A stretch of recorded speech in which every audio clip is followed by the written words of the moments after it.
हम मोदी सरकार से डिमांड कर रहे हैं, जो आपने नई पेंशन दी वो नई पेंशन नहीं है, नो पेंशन स्कीम है। नो पेंशन स्कीम बंद होनी चाहिए। कर्मचारी हित की जो पुरानी पेंशन थी वो चालू होनी चाहिए। प्रधानमंत्री बन गया इसलिए तो हम दिल्ली आए। दिल्ली आके हम प्रधानमंत्री को बताना चाहते हैं, अपने गुजरात के लोग इतना पीड़ित है, गुजरात के कर्मचारी इतना पीड़ित है। गुजरात लोग पीड़ित हैं। बिल्कुल, कर्मचारी गुजरात के सभी कर्मचारी अभी पीड़ित है। जब मोदी जी पुरानी पेंशन नहीं देंगे तो हम उसकी सरकार को भी चेंज कर देंगे। जो हमको पेंशन नहीं देगा वो दिल्ली पे राज नहीं कर पाएगा। नरेंद्र मोदी और अमित शाह के गृह राज्य गुजरात से तमाम लोग दिल्ली के रामलीला मैदान में आए हुए हैं और इनका ये बड़ा आंदोलन है।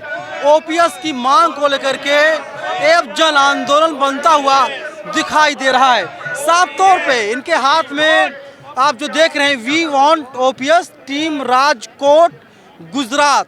अब आप ऐसे देख लीजिए, इन लोगों ने एक धक्का और दो, एनपीएस को तोड़ दो। लेकिन बड़ा सवाल यही है, नरेंद्र मोदी देश के प्रधानमंत्री हैं, तो क्या वे ओपीएस को खत्म करने का काम करेंगे? एक बात बताइए, सब लोग गुजरात से आप लोग आए हुए हैं, चाहते क्या हैं? सरकार को बदनाम कर रहे हैं मोदी को?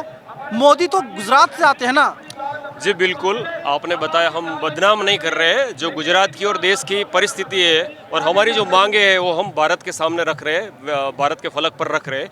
हमारे कर्मचारियों की सिर्फ एक ही मांग है, पुरानी पेंशन योजना हमें मिलनी चाहिए। और आपको बता दें, ये पुरानी पेंशन कर्मचारी मांग रहे हैं, लेकिन नेता, एमपी, एमएलए वो ले रहे हैं। तो हम वही मांग रहे हैं वो जो ले रहे हैं।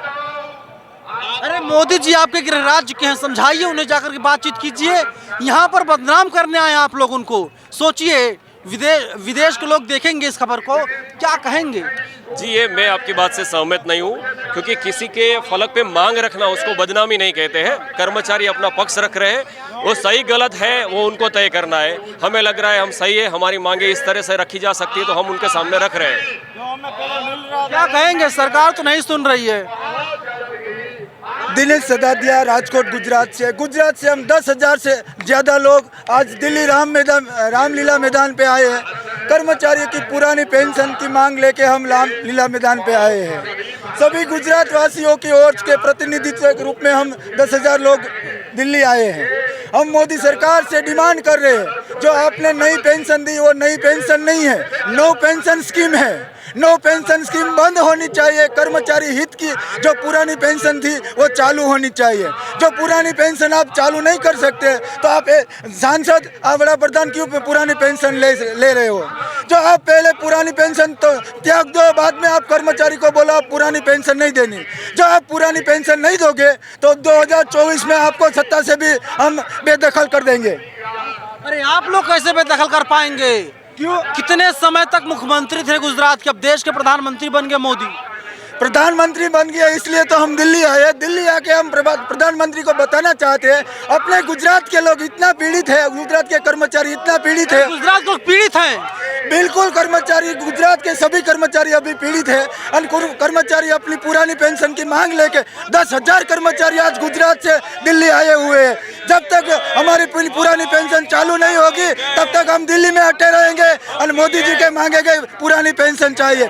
जब मोदी जी पुरानी पेंशन नहीं देंगे तो हम उसकी सरकार को भी चेंज कर देंगे। बगल में प्रधानमंत्री कार्यालय है, जाइए मुलाकात कर लीजिए, मिल लेंगे मोदी।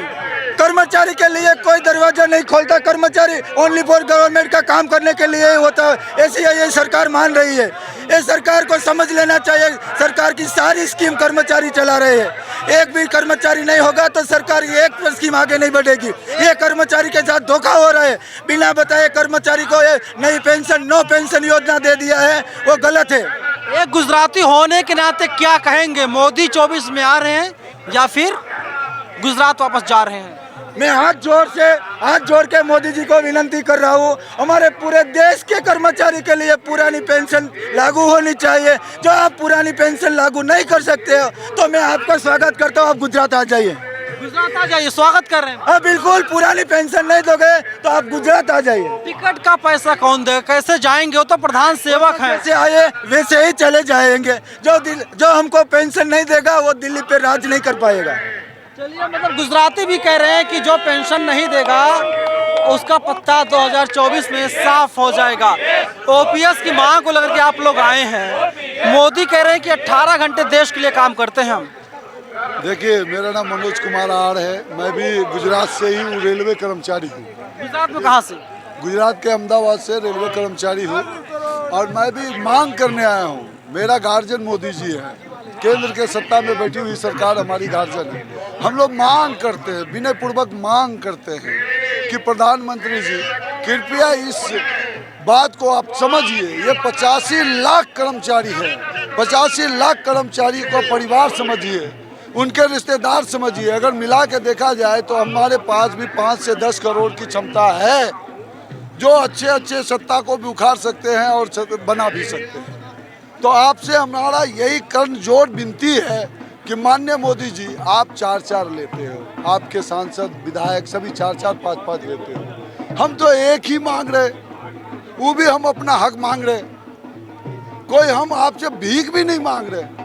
ये हमारी संवैधानिक राइट है। इस बात नाक का सवाल क्यों बना रहे हैं आप? ये नाक का सवाल नहीं है, ये हमारा भविष्य का, हमारी बुढ़ारी का सवाल है, मेरे बुढ़ापे का सवाल। मोदी जी 75 साल के लगभग हो गए और उनके पास घर तक नहीं अपना, उन्होंने देश के लिए सब कुछ छोड़ दिया। नहीं, सही बात है, वो हमारे देश के प्रधानमंत्री हैं, वो देश के लिए जो कर रहे हैं उनका हम आदर्श करते हैं, सम्मान करते हैं, उनका जो भी है। अब वो घर नहीं लिए, नहीं वो उसमें हम नहीं जाना चाहते हैं। हमारा यही मांग है कि देश में 2024 आपको हाथ में दिया सरकार, है ना, अधिकार है, जो हमारा संवैधानिक अधिकार है वो हमको मिलना चाहिए। पुरानी पेंशन हमारी संवैधानिक अधिकार है, उसे पूरा करना चाहिए, सरकार को माननी चाहिए। और अगर नहीं मानती है तो कर्मचारियों का बहुत बड़ा तबका जो है उनके खिलाफ होगा, सरकार के खिलाफ होगा। अरे पूरी जनता उनके साथ है खड़ी अभी भी? नहीं, ये लगता है जनता उनके साथ है। जनता 24 में उनको मिलेगा। अगर वो बहाल नहीं करते हैं, हमारे संवैधानिक अधिकारों को खत्म करना चाह रहे हैं, वो आउटसोर्सिंग खत्म कर रहे हैं। Vote for OPS, vote for OPS. पुरानी पेंशन लागू करो, पुरानी पेंशन लागू करो। लेकिन एक बात बताइए, आप लोग, मोदी जितना देश के लिए लगातार काम कर रहे हैं, राम मंदिर बनवा दिया, खुश होइए। मुसलमान टाइट हो रहा है, हिंदू तो खुश होइए। नहीं, मंदिर एक अलग मुद्दा है, लेकिन देश के कल्याण के लिए सरकार को अभी करना चाहिए। हमारे संवैधानिक ढांचा कई चीजों में बटा हुआ है। हमारे देश में जातियां हैं, वर्ग हैं, धर्म हैं। हमारी सरकार को सभी विचारधाराओं का सम्मान करना चाहिए। ऐसा नहीं है कि हम केवल एक मंदिर मस्जिद को मुद्दे पर जनता को फंसाएं। ऐसा नहीं करना है। जनता के कल्याण के लिए भी हमें काम करते रहना है। कितना कल्याण चाहते हैं? फ्री में राशन मिल रहा है, सिलेंडर मिल रहा है, पैसा मिल रहा है, और क्या चाहिए? इससे जनता का भला नहीं होगा भाई सर जी, इससे जनता का भला नहीं होगा। जनता का भला होगा पढ़े लिखे लोगों को रोजगार मिले, और क्योंकि जो संस्थाएं हमारी हैं वो उनको कमजोर कर रहे हैं, उनका निजीकरण कर रहे हैं। ये संस्थाएं ये बंद करना चाहिए उनको। जो सरकारी संस्था हैं उनको बहाल करना चाहिए, उनको यूनिवर्सिटी खोलना चाहिए, उनको मंदिर नहीं। अब देश का देखिए, मंदिर गली गली, मोहल्ले मोहल्ले, गांव गांव हैं, शहर शहर हैं, लेकिन विश्वविद्यालय शहर शहर नहीं है, स्कूल शहर शहर नहीं है। इसलिए जनता की मांग है कि शिक्षा को आगे बढ़ाना चाहिए। इस सरकार को शिक्षा पीछे कर रही, इसलिए ये जो है बहुत बड़ा मुद्दा बनेगा। और आगे उन्हें एक आईना मिलेगा कि अगर वो ओपीएस बहाल नहीं करते हैं तो उन्हें 2024 में उनको पता चल जाएगा कि देश की जनता का मूव किधर है।